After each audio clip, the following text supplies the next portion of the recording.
Hi, good evening, everyone. Thanks for joining us. My name is Gabrielle Aruta, and I am the owner of Filo Sofi Arts. We are here this evening to celebrate the virtual premiere of Noah Becker's show, Visions of Uncanny Valley. We just gave you a little taste of the works in that slideshow, but we will go into depth looking at the pieces momentarily. Filo Sofi Arts is a contemporary art gallery, but we are also a progressive education space where we are focused on highlighting the importance of bringing together philosophy and art and utilizing the work and the ideas of philosophers to find new perspectives in looking at contemporary works of art. Our resident in-house philosopher, our director of philosophical praxis is Dr. Donovan Irven, it's him, who is with us today from his home in Phoenix. And he is the curator of this show. So I'm going to throw it to Donovan to tell us a little bit about the show and about Noah, and then we'll kick it to the man of the hour. So, Donovan, please. Yeah, so I just want to say a little bit this idea of the uncanny. Thank you for that wonderful introduction, Gabrielle. So when something is uncanny, it's kind of familiar, but there's something a little bit off about it as well. So it's a feeling of strange familiarity. And the Uncanny Valley has this idea where as something approaches like real, we know that something's artificial, and the closer that it gets to a real like replication, it becomes even stranger for some reason, because we can tell that it's like almost there but not quite. And so it creates this sort of interesting emotion in us. Some people describe it negatively as like repulsion. Some people think it's more like something sublime, like, oh, I kind of can't look away from it because it's almost real, but I can tell that it's not quite. So those are some themes I want to continue to just explore as we talk about Noah's work, which I think he's done a really good job of bringing familiar things into a really new and interesting arrangement with one another. So I hardly need to, I think, introduce Noah. Artist, writer, publisher, jazz saxophonist, has largely self-taught. I think he's proud of his education, that he's composed mostly of himself. So Noah Becker, everyone. Say hi, Noah. Hello. Hi, Noah. Hi. Thank you for taking us to the Uncanny Valley. Yeah. Well, what is the most mysterious aspect for this art? What is something that you really want to know after viewing the work? Well, I was not privy to that. I was not on the call the other evening between the Instagram Live, and I think you guys talked about the Uncanny Valley. And I was curious as to what that meant to you, from its aesthetic origins and this leading towards, robots kind of mimicking human behavior and the dissonance that's coming from that. So I was wondering what your motivations were in choosing the title for the show.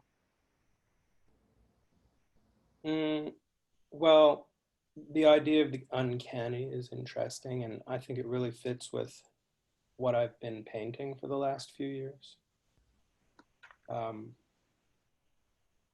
And on a chattier note, I think it warms up the feeling of everything as opposed to it being like really generic. Like it makes it nice and warm and inviting, because really what I'm trying to do is create a setting for what's going on in the paintings. And sometimes that's a warm setting, sometimes it's warm figures or warm elements in a less than inviting scenario. So I think although I don't have a lot of narrative in my work, I think there are unintentional protagonists. Sometimes those protagonists are part of the landscape. Yeah. So we've got our first work here. Donovan, would you like to talk a little bit, set us up for our discussion on still life here? Yeah, so I mean, a still life we all know traditionally is some arrangement that you've made and maybe you've replicated. Here we see some familiar sculptures from Picasso, but arranged in a really unique way. So I'm assuming, I think it's safe to say, Noah, that you didn't like sit down and paint this scene right in front of you. These are things that you're kind of bringing together. You're curating the scene in a way. Well, yes. And I'm trying to transcend photography, if at all possible, by arranging elements from art history and elements from photography and elements from different things that are not photography based. Like, you know, if you just take a photograph and you reproduce it, it doesn't remind you of an old master painting, or it doesn't remind you of an impressionist painting, although Degas worked from photos at a certain point. So the history of photography in relation to painting is something that comes to mind. And how do you construct a painting that isn't just, here's an old photograph? Because like when we were in art school, they would give us a stack of National Geographics and everybody would make a painting from some random photo because they didn't know how to construct an image without a static photographic source as the basis for the image. So I might start with a static image and then I might add something to it, or I might start with a static sculpture or something else that's static and then add to something that's not static or that's thinly painted, so that it's not like a collage, but it's almost kind of like a composite of certain things put together into a form where you don't end up with what they call, I guess, mimesis, or a mimetically created image. Like if you look at, mimesis would be like if you look at hobby art, like if you look at hobby artists like Bob Ross or something like that, something that most people would consider really kind of like trivial. I mean, he's working completely from memory. He's not looking at a photograph, and he has these rehearsed landscapes that he's doing. So I'm not trying to do that either. So where do you find the middle ground between taking things from photography? So the solution I came up with was almost like using old master paintings and impressionist paintings and art historical paintings as models, sculptures, basically using the whole history of art as something that I could integrate with my imagination. Can we see this? Yeah, let's go through some of them. Yeah, that's a good, I think, point Yeah. to sort of bring out that. So here, of course, you have like a version of a sculpture sort of integrated. So we have, I think, relevant to this discussion that we're having, Lisa Adams has asked if you think of the objects you include as sort of artifacts. Now, when I hear the word artifact, I think right away of like a cultural object created by humans. So how does artifact, does that word fit with you? Do you think of these objects as artifacts that you're arranging, or? I mean, I was almost thinking of it in a kind of an H.W. Jansen way. Remember that old art history book where it was like way before computers, where it was just sort of an old yellow history book, and it became a very stereotypical concept as to what art history was. But also there's a story that I was going to tell. I can't name any names, but there was a mega gallery in Chelsea, and they were showing sculptures that looked like shelving. And I'm not going to name any artist names because I don't want to incriminate myself, but I was in there with someone else who was from the Gulf Islands, and they were very tuned out to the Chelsea art gallery scene, and they were very tuned out to the contemporary art scene. Now, the sculptures were worth millions of dollars. The night before, I was filming a documentary that I did called New York Is Now, and we were filming in the Chelsea Hotel.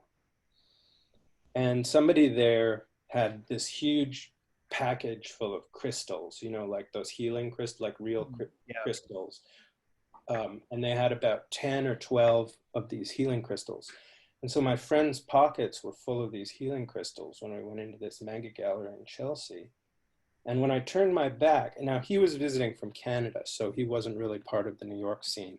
He was visiting from Canada.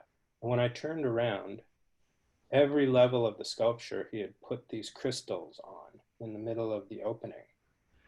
Right. And I was like, get those off, that, you know. But what it made me realize is that that preciousness and that art value is something that's kind of built up over time, and is a certain awareness of the market and being in that environment of contemporary art or whatever it is. So if I'm taking something out of a priceless Picasso or something like that, then, you know, I might add some graffiti to it, or I might reposition it. I might turn it into a protagonist in a different drama or something like that. So it's a little bit about kind of like thinking about things in very plain terms, as opposed to like historical preciousness or value or something like that. Yeah.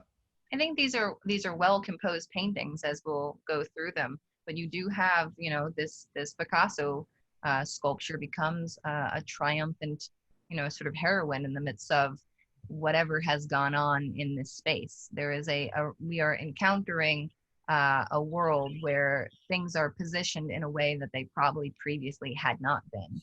And so something that's mysterious and that I find really intriguing about visiting your work repeatedly is that you can find new pathways into these works, or the mystery as to why things are the way they are, who was here before, that, you know, did this, is kind of left to the viewer to come up with and play with these ideas.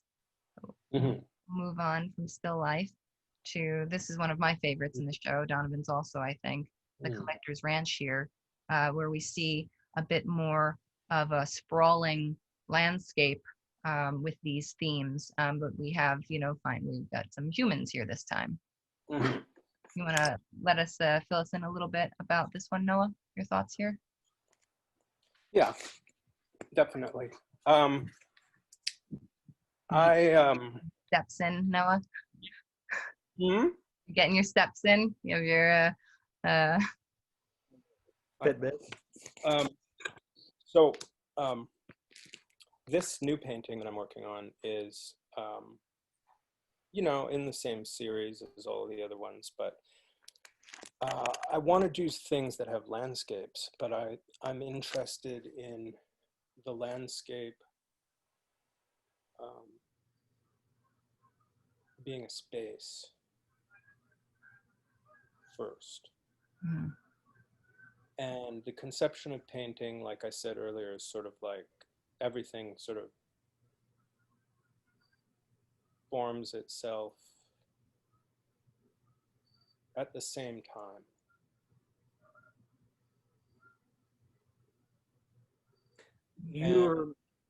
No, let me finish. And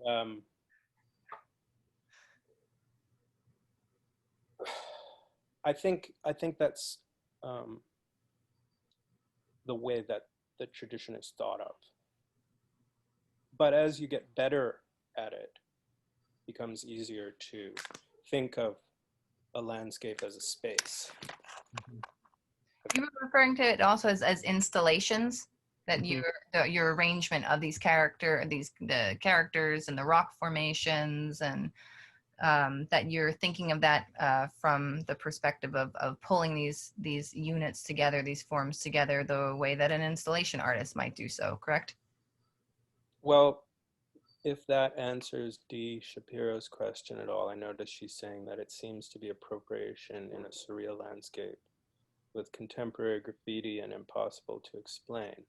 Yeah, I mean, that's one way of looking at it, but another way of looking at it is that it's kind of a format like a gallery space to just install things. I think it's kind of interesting to install things that come from art history, especially sculptural things within a painting. Hmm. Um, I mean, you see appropriation in a lot of different ways. That has some element of Van Gogh, and yeah, there's some art historical things going on there. But it also might just be because I sort of needed something for a particular area. Sure. Also, we're all hearkening back throughout art history all the time in the creation of new work. You know, you're either adapting or adopting what has come before. And the Impressionists and Post-Impressionists were certainly doing that from the Italian Renaissance painters, or, you know, earlier. But I think you have to change it enough so that it's your work. Mm-hmm. Otherwise, it's just plagiarism without creativity. Well, that's that adoption versus adaption. So either you're just adopting what's come before, or you are putting your own individualized stamp of authenticity on it and incorporating these themes into it to create something new. And I think that you give life to Henry Moore's recumbent figure in a way that it is to know. I feel like I know Henry Moore's work better from having had to think of it, you know, through the eye and the hand that, you know, you've cast on this painting. Well, because his work is sculptural, I think it's important to have as part of it, in the sense that the sculptural is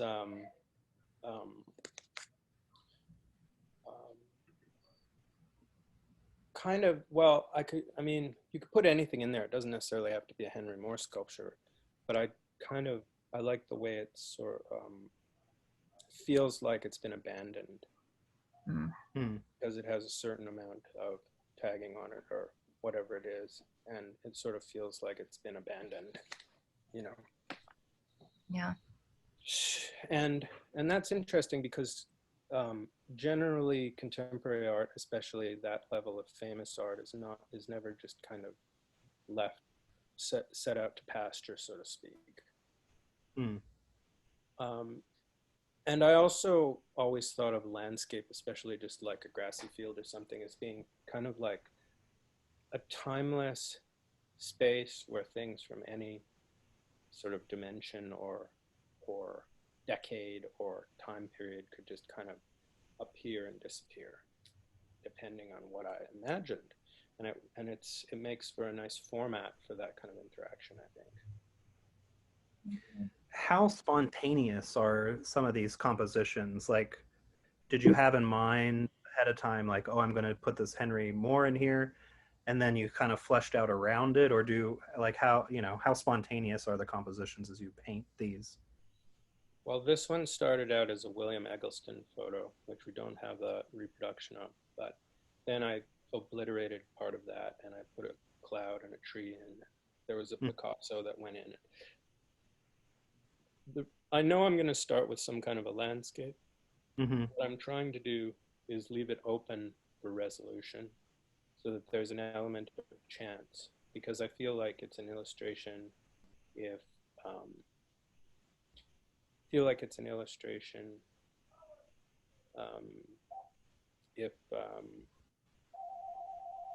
I know what it's going to be in advance. Like if I say, okay, this is going to be a picture of a cat sitting in a landscape, and here's the plan for it, and this is what all the colors are going to be. So I like there to be a certain amount of intuitiveness, but I'm getting better at going, okay, I can kind of imagine what this will be, and these are kind of like the elements that I want. And sometimes it gets very close to what I want. Other times it's a happy divergence. I like the treatment of light and shadow in this piece. I think it adds the moodiness of it, a lot of dimension to the work, and the treatment of this reddish ground around the Picasso figure to the left, and around the light pole in the background, that sort of periwinkle establishing the fence. Yeah. Those small moments, I think, when we look at works. Well, also it's kind of funny because they're not alive. No graffiti in them. There's no graffiti in it. The sculptures are not alive, but they're almost kind of interacting. a certain way. So that has a kind of Sort of like an intimate moment. it's not a variation that respects the stylistic stereotypical moments in Picasso as being Picasso inspired. It's kind of like a Picasso that's been abandoned in a field that has nothing to do with Picasso, but has more to do with my world. It's a recontextualization of certain things without being like if you look at George Condo's work, as much as I like George Condo, he kind of looks like he's trying to be Picasso. I'm not trying to be Picasso, but I'm using some elements of Picasso in my work. Effectively. Not to diss George Condo because he's great, but it's like I'm not that kind of machismo. I'm not the Julian Schnabel kind of machismo, although I like him too, but it's not my trip. Got it. Okay, so perhaps this is more your trip. Here we've got the prodigal son. Oh, yeah, Michelle shocked. Hello, Michelle. Haven't seen you in a while. Oh, this one, yeah. We've got a Aix en Provence kind of feeling to this. It sort of looks like the ochre lands of a Cezanne painting and these rolling hills that you find. This sort of becomes a theme now in some of the work that we'll go through, is this this kind of more scorched earth tonal quality to the works. Well, grass can be green, grass can be kind of dry. Sure. Yeah.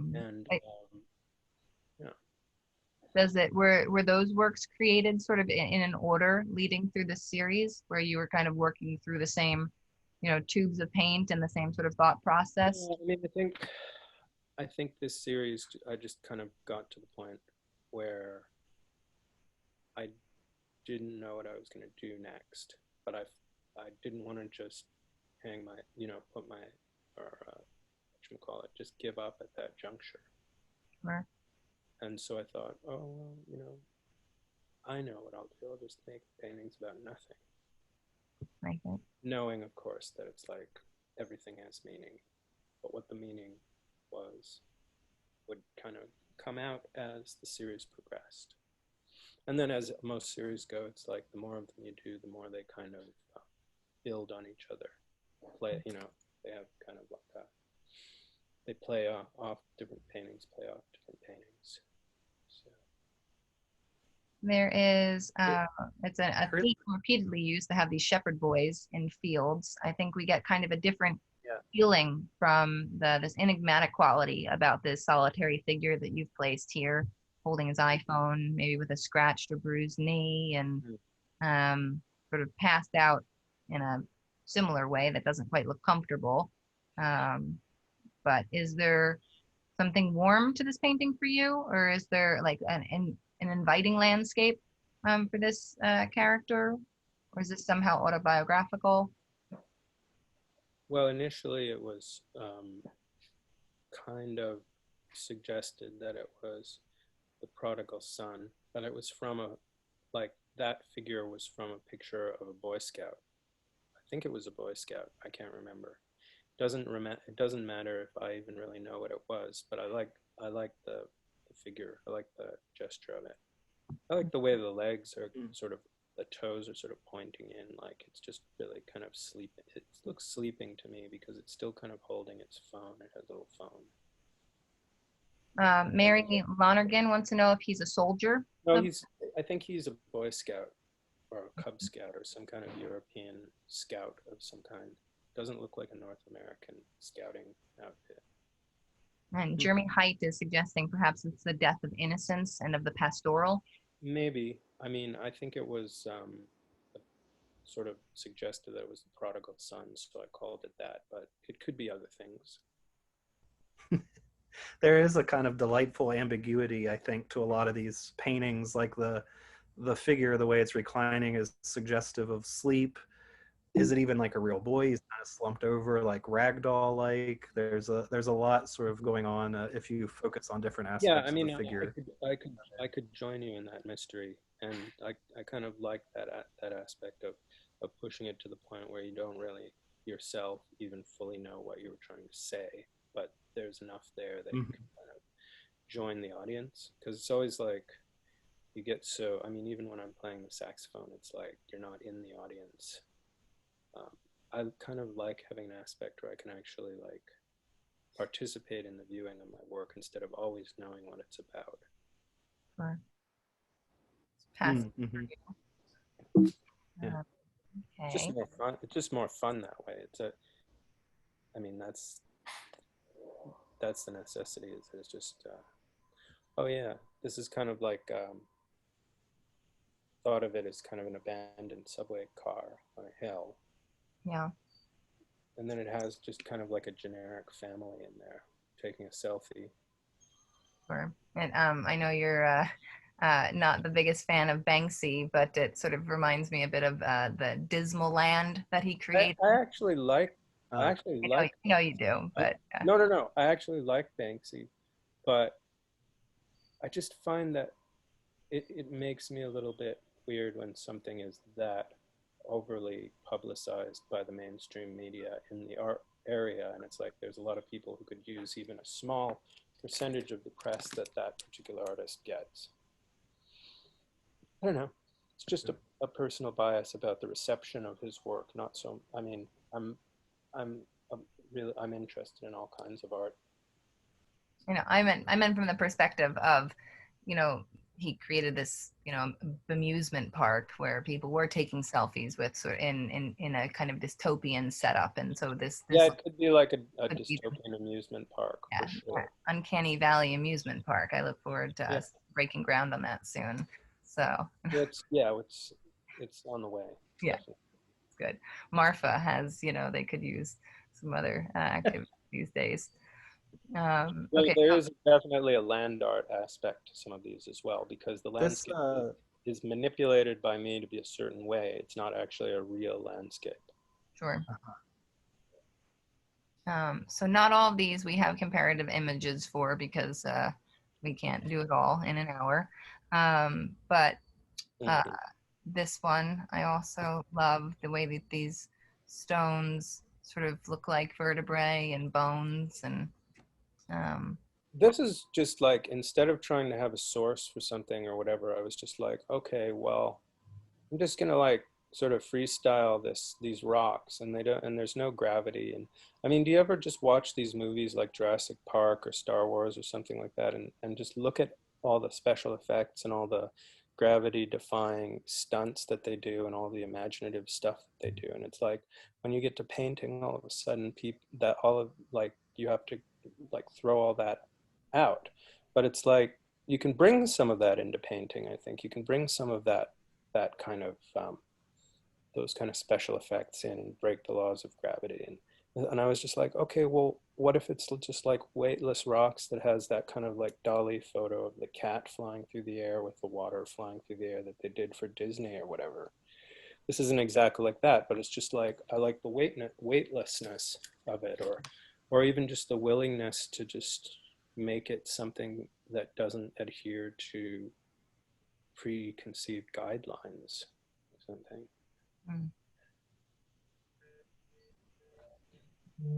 this one definitely leans, I think, hardest into the surrealist tendencies in your work. I love this piece. Okay. And another one of my favorites in the show, Baby on the Rock.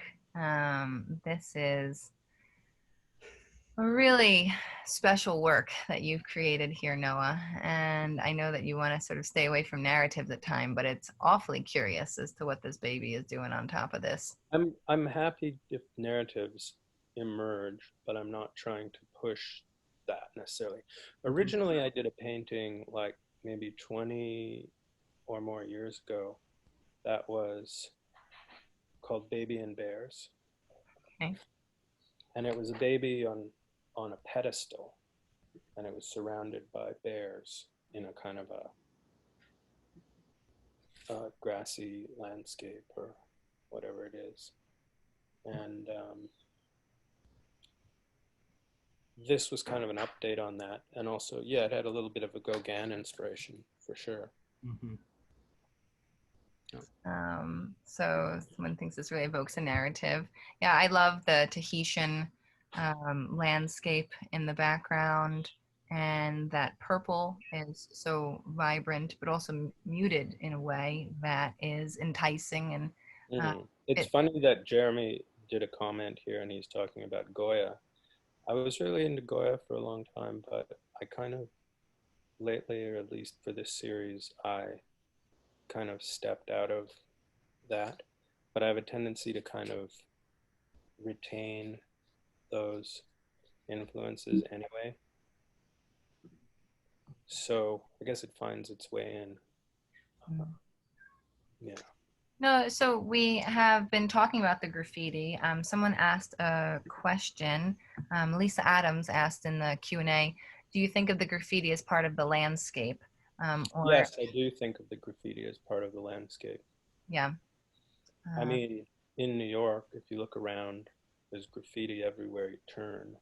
And didn't see it integrated into very many paintings. So it started to kind of enter into the work. And then after a certain point, I was thinking, well, why don't I kind of manipulate that the way I'm manipulating the landscape and kind of use it for different purposes. And so in this one, it's just kind of contained on certain things. Like it could have appeared in different parts of the painting, but it's kind of just, I mean, I guess technically when you see a bunch of tags on certain things in, at least in urban centers, like if a store closes and is for rent, all of a sudden a bunch of tags or graffiti show up over the door.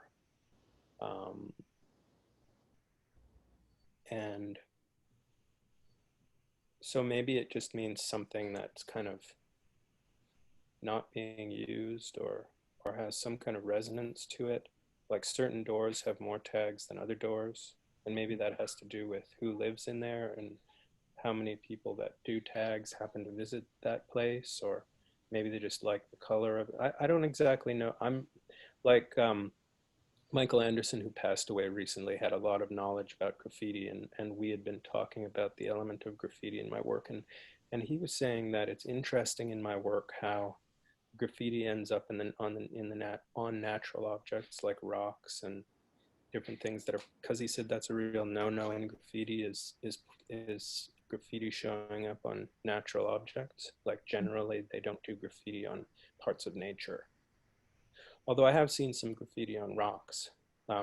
Anyways, my point is I'm not a graffiti expert, so there's a kind of an awkwardness to, if you're a graffiti artist, there's an awkwardness to where the graffiti is placed that kind of goes beyond where someone who is actually tagging something would tag. Yeah. And so I like that naivete. A lot of these tags in graffiti are coming from the landscape. They're not just tags that you're making up to populate the space. They're things you're incorporating from what you've seen around New York City. And... Well, I had taken a lot of photos of graffiti that I was seeing just when I went by with my phone, and I would integrate what I saw. And then I started to hear from some of the graffiti artists that it was their tag or whatever it was.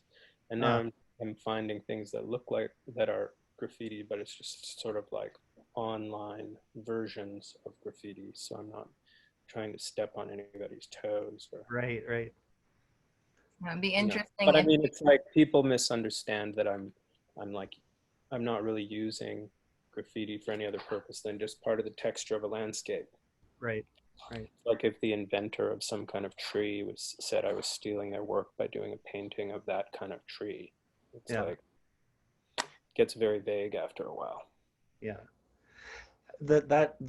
I mean, I think that hits upon one of the central themes that you're really pushing, and I think is philosophically interesting, is this line between authenticity and appropriation, between adaptation and plagiarism, and that I think that your work really successfully plays with that, messes with those borders a little bit.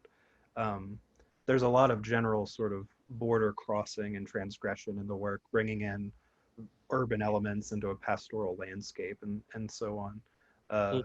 so, I mean, I think that it's something that you can kind of continue to think about after visiting these pieces, is these Well, different. I grew up in a pastoral environment, Mhm. and the longer I'm in city environment, the more I start almost kind of having these visions of nature. Mhm. Um, and so if that's combined with subject matter from art history or other kinds of subject matter, then it becomes kind of, kind of strange, or it can become kind of strange and kind of sort of catch people off guard with the content of that particular thing. You know? Yeah, the interesting comment came through the Q&A about from Siba Kumar Das, the graffiti actually a way of democratizing your reimagining of classical images. I kind of like that comment, that idea of democratizing. It goes along with the bringing things down to like earth and making the sort of preciousness a little more secular and inaccessible. We were talking about that that prose poem by Baudelaire about the loss of a halo. The guy has a halo, he thinks he's the crown of creation, and he loses it and goes rolling in the gutter. He's chasing down the street after it. To kind of bring things down to earth and let people sort of appreciate them in a new way without being overly precious about it, or like your Picasso's abandoned in the park rather than in the auspicious halls of some gallery Well, somewhere. so you're kind of haunted by art history if you're a painter, and you're kind of Mm. taught painting through the process of art history, you know? Mhm. So it's like, it haunts you, but then how do you deal with it where it's not going to overtake you? How Mhm. do you have the confidence as an artist that you're doing something that's true to yourself, but also somewhat part of its time? Mhm. Some people really go overboard and make work that's so a part of their time that um, it's almost corny or something. But then as history moves forward, something that was corny becomes historical or part of that moment. Well, you I think certainly I had don't your think finger on the pulse here leading up to what I has don't happened. think you have to push it. I don't think you have to push too hard to be part of the present. Although a little bit of pushing is nice. A little bit of a little bit of pop. I mean, I guess it's like there's a little like how do you do something that's sort of like pop art but also kind of naturalistic and related to old paintings if you're interested in old masters or you know, Mhm. Do you have a how do different you feeling about these paintings after the experience that we've all gone through in the last 6 months with our lives shrinking, our Well, social that's the lives other thing shrinking I so was going much? to say. Yeah, and that's an excellent point. That is the point that I completely forgot about, and I'm so glad you brought it up. Um, the Yeah, that's a very important point. We're all going through this time that's unlike um, any time, at least since the other pandemic that happened, the Spanish flu pandemic, and we're experiencing something that we haven't experienced before. And paintings that were made before that happened almost are starting to feel more relevant in the face of that. Um, like the idea of a single figure in a field with kind of dystopian graffiti on different things or whatever it is like that is it just seems like beforehand people would or I mean they appear more uplifting now than they did before we all kind of got involved in the kind of life that we're trying to go work our way through. There's Just something Hmm? nice about knowing that we're not alone and feeling that things are uncanny and kind of weird. That familiar everyday things that we have to do all the time, go to the grocery store, Yeah. stop and get gas or something, are now Yeah. like kind of Yeah. odd to do. I mean, Francis Bacon was always talking about how could he possibly compete with the news cycle and the horror on Mm. TV. And that's kind of true. But then on another token, how can you compete with art history? So it's sort of one thing and another, you know. Yeah, I mean, you get to a point where you just stop caring and you just try to be yourself. right. Yeah, this But is the this is Alan Jones furniture, the British, a painting of the Alan Jones yeah, we furniture, right? And it's known as very misogynist, but it also his paintings are not as blatantly misogynist as his furniture. If you've ever seen his paintings, they're very colorful and very fun, and they're also like depicting nudes and stuff like that. But this is very Clockwork Orange, more so than it is a misogynist thing for me because I'm not a misogynist, and I drew from this because I wanted to have that kind of Clockwork Orange feeling of that kind of 1960s bizarre interior, almost like there's um, some kind of person that owns this furniture or something, or there's somebody that in all of these paintings there's a feeling that there's people that aren't in the picture, but there's evidence that they were there, Mhm. Sure. right? Like graffiti, like who made the graffiti? The people in the painting didn't. So who was there? Like the idea that a space has been lived in by people who don't um, exist in the picture, because ordinarily it's like anybody that exists and anybody anything in everything in a painting is supposed to be in a painting, but you see some paintings where, especially some old master paintings, and like they're saying like Goya for example, where it's like there's a mystery to it. And I love it when I see an old painting or even a new painting. It doesn't have to be representational per se, where it's somewhat mysterious. Like I had said that when you look at the Mona Lisa, it's like, oh, is the Mona Lisa a self-portrait by Da Vinci? Or why is the Mona Lisa smirking the way it is? You know, that's a corny example. Or what's another one? You know, anything around Van Gogh, Michelle shocked, Uncanny Valley of the dolls. That's cute. Um, the um, yeah, so like the feeling that there's a mystery. Mhm. Seems like a lot of famous paintings, people are captivated by the mystery of the work.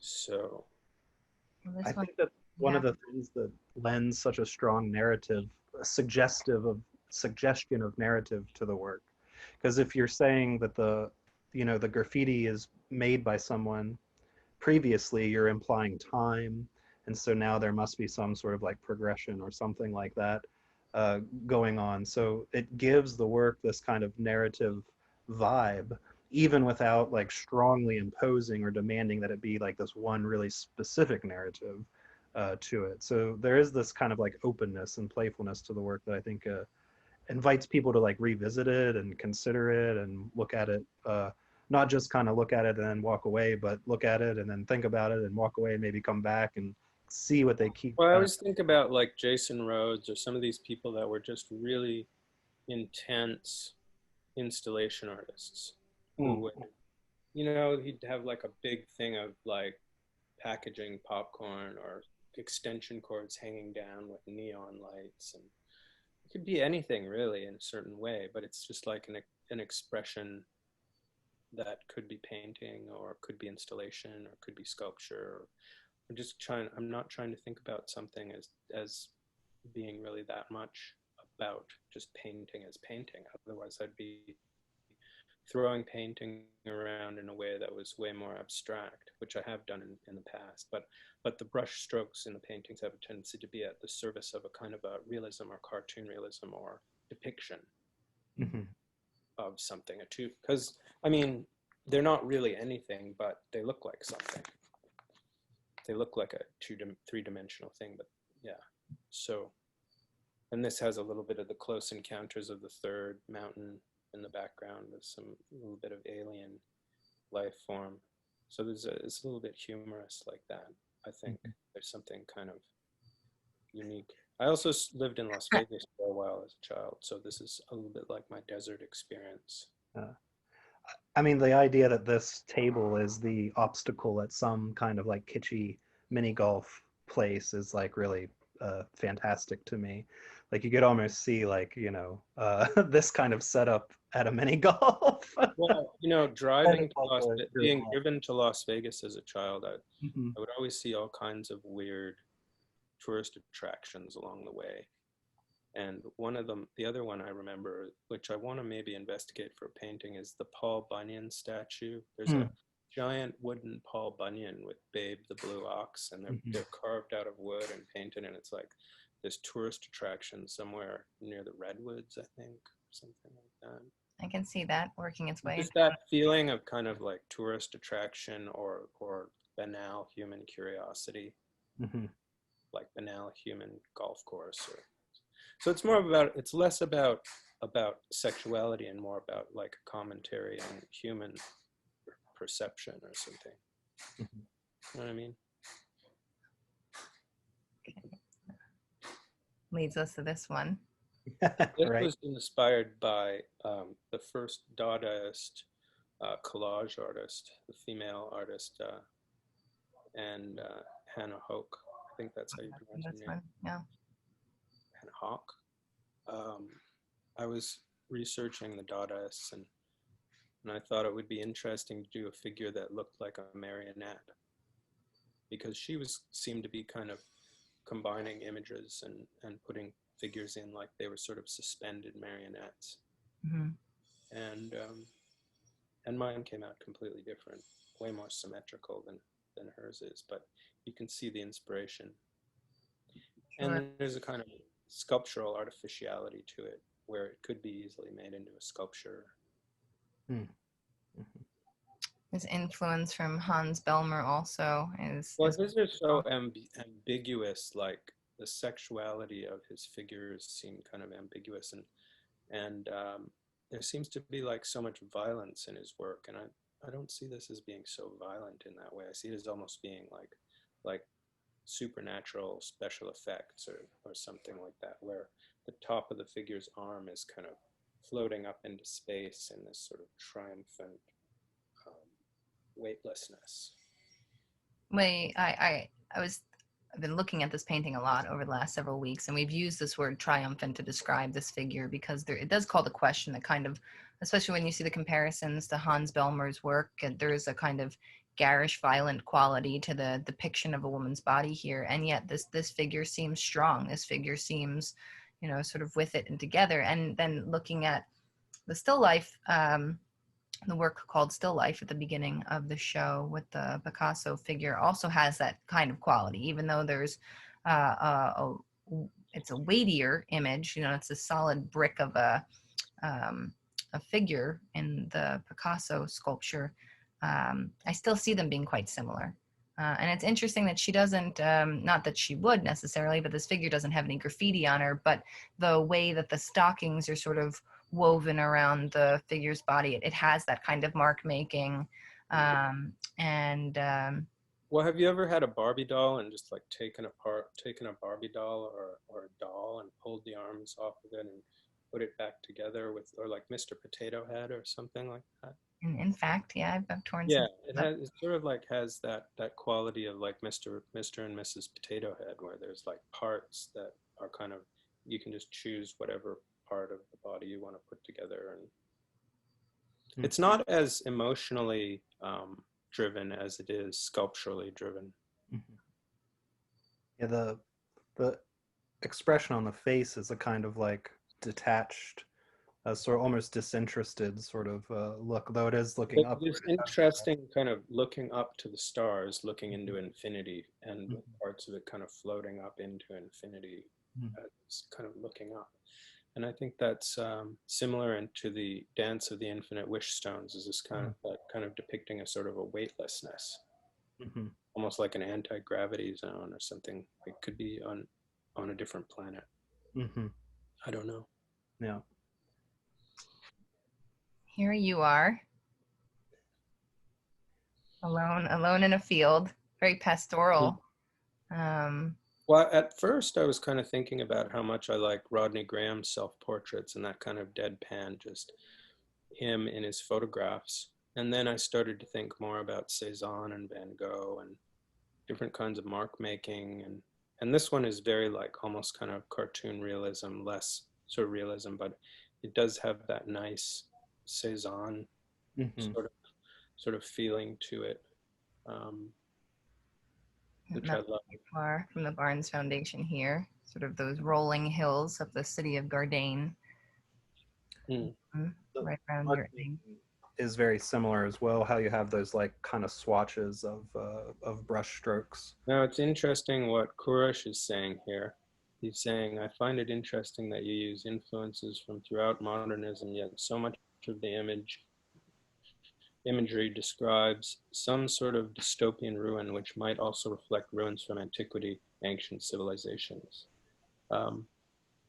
Yes, but I think about it more as really any moment in time, everywhere from the 18th century, 19th century, present time. It's a collection of it's a sort of like if you get sent to heaven, people just pop up. Some people are already there from who knows when. Some people, or if you go to hell, some people are there from who knows when. The new people arrive and everybody's from a different era, but they're all frozen in whatever era they were in when they got there. So that comes to mind.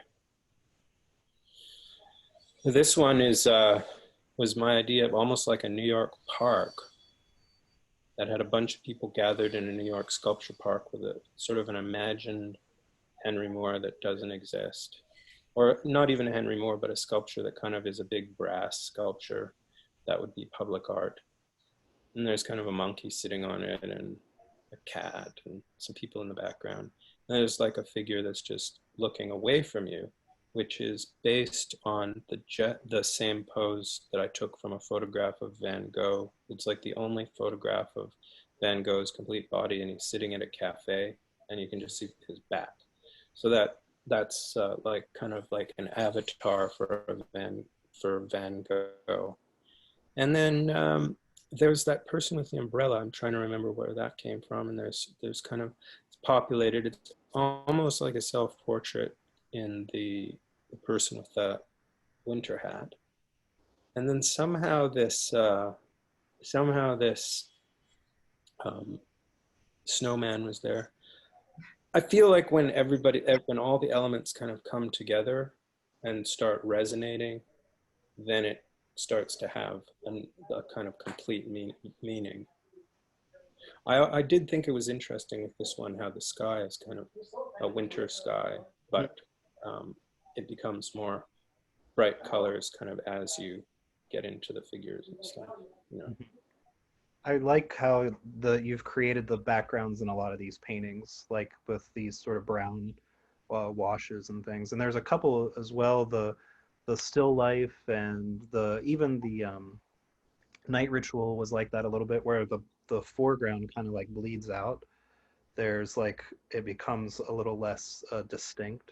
Well, I think if you look at old master paintings, I mean, I've read Delacroix's journals quite a bit, and I've gone to a lot of museums and looked at the paintings up close. And if you really study like a Delacroix or Rubens or any of these really nice old master paintings, you'll notice that like the backgrounds are actually pretty painted fairly quickly. They can be really abstract. I like that. And then the figures are like. Oh, no, what were you going to say? What did you say? No, go ahead. Being polite. I was going to comment along the treatment of the background, the way that the paint has run a bit. It creates this unity and variety that has a kind of like stalagmite and stalactite quality to it, because you've got this these lines that are coming down that become sort of animated. It's not just the sort of painterly treatment of the background, but they're unified with it in a way, because you've got nature is not, yeah. And then these pieces of grass that are. I mean, nature is not necessarily governed by man, and yeah. I think at the end. I mean, nature is not really. That is true. What's that? I think that at the end of the day, right, you just have plastic elements. You know, it's light, line, color, and space. And as Donovan and I have these conversations with different artists, you know, we are looking at the same 5 elements being woven together by and treated so differently. But you have created this really unique voice in the midst of, you know, it's not all the same landscape. It is a world that you have built here through these compositions.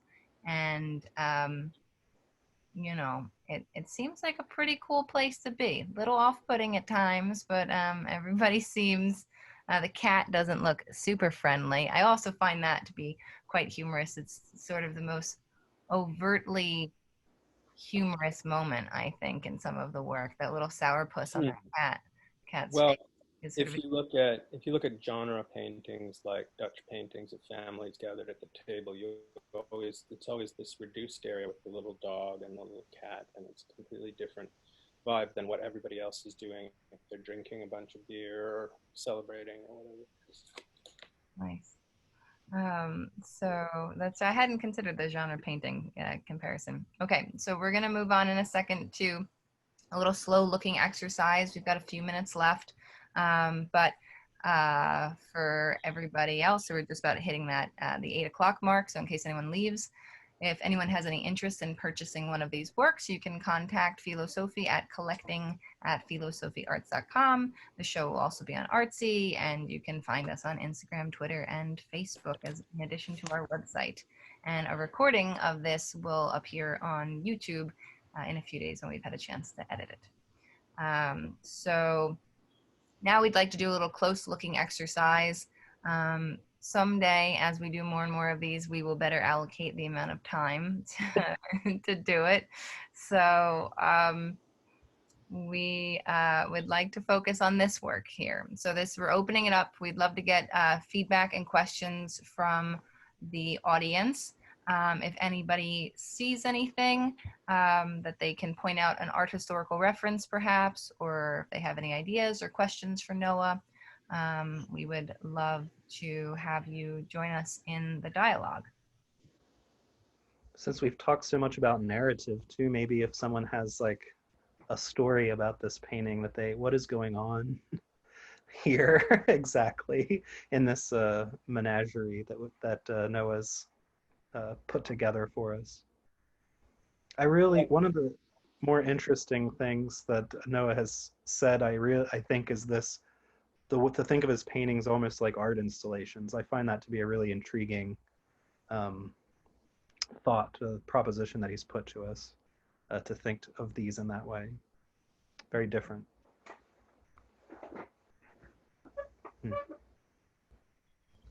So Kush wrote something in the Q&A. Donovan, could you read that for me? I can't pull it up. Well, yeah. He says, I imagine some of your paintings as the sacking of Rome or the ruins of Persepolis or the scene from Planet of the Apes, which is very appropriate, I think, when Charlton Heston sees the ruins of the Statue, spoiler alert, sees the ruins of the Statue of Liberty on the beach.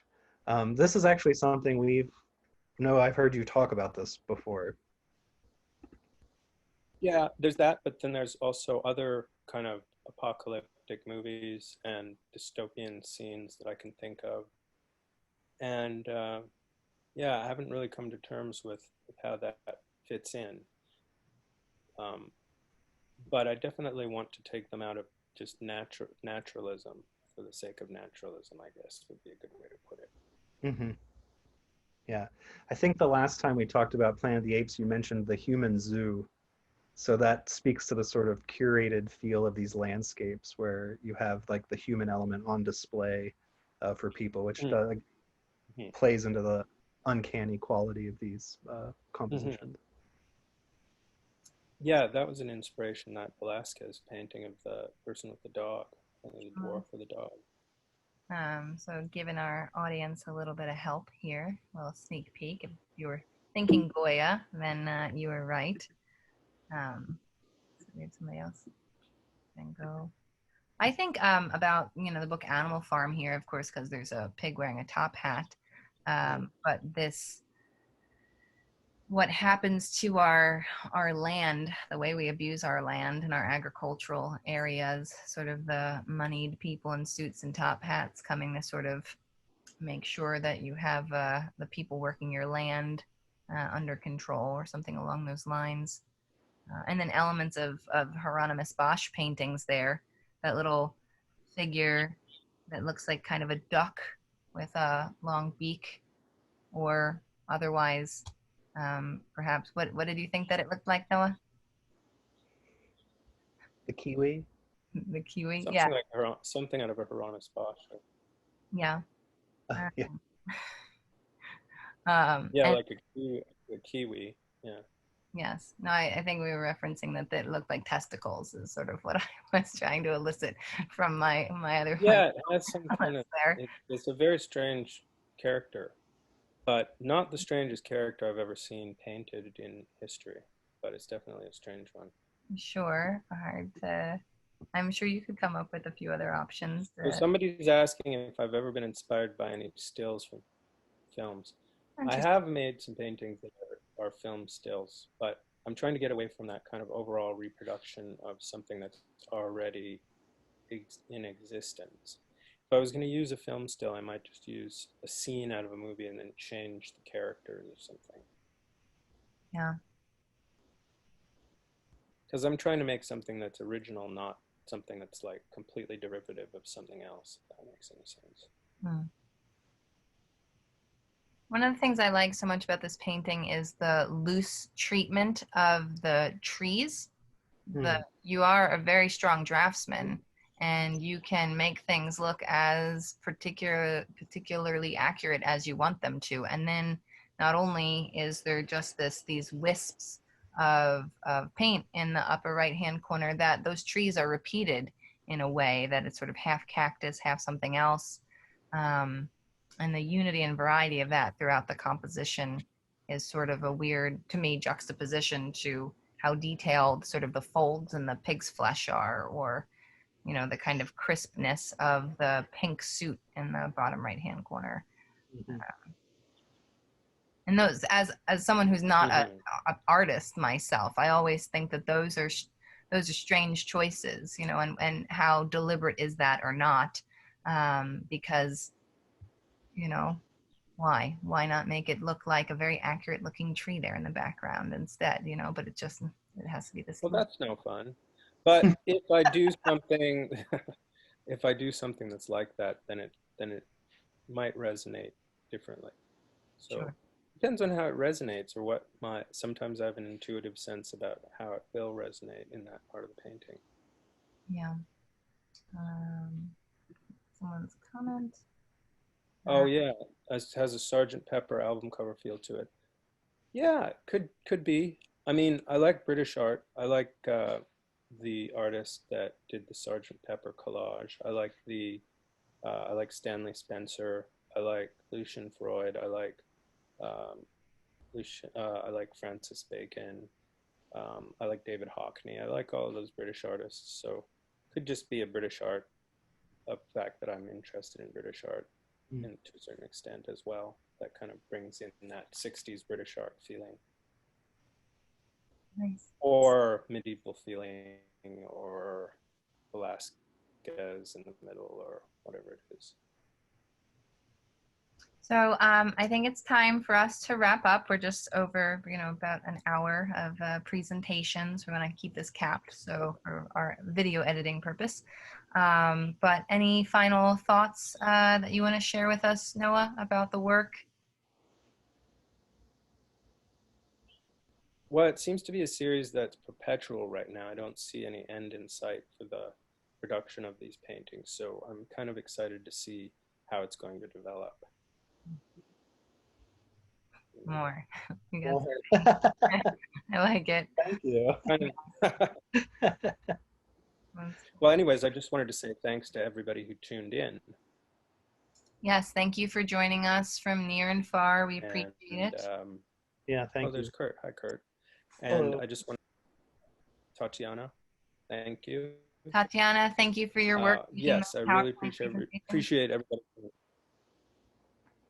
That's good. No, it's been a lot of fun to work with you on this project, and it's while we've gotten through this part, it is still just the beginning of all the work that is involved in putting on a show and selling art. So we're very happy to. It's been wonderful to live with this art so closely over the last few weeks, and we're really pleased to go on the journey of the next few weeks of selling it. So. Yeah. Yeah, I've been very, very happy working with you on this, and thanks for all your wonderful efforts. Thank you so much. So one more time for people who are interested in purchasing one of these paintings, you can reach us at collecting at Filo Sofi Arts. My name is Gabrielle. I'm the owner of the gallery. Donovan Irven is our director of philosophical praxis, and Noah Becker is our fearless painter and featured artist for this month. And we are really excited to have brought this presentation to you and to try to engage in some more close looking. It's not the same as being at an opening together, but I think we actually serve the paintings better in a way because we actually look at them closely together and are thought provoked and share that communally. And so I'm excited to be continuing on this journey to put together this series of presentations. So thank you for being on the trip with us. Thanks, everyone. Yeah, Thank you. we'll see you. Thank you. See you soon. Bye-bye. Okay, and no, bye guys. Bye-bye.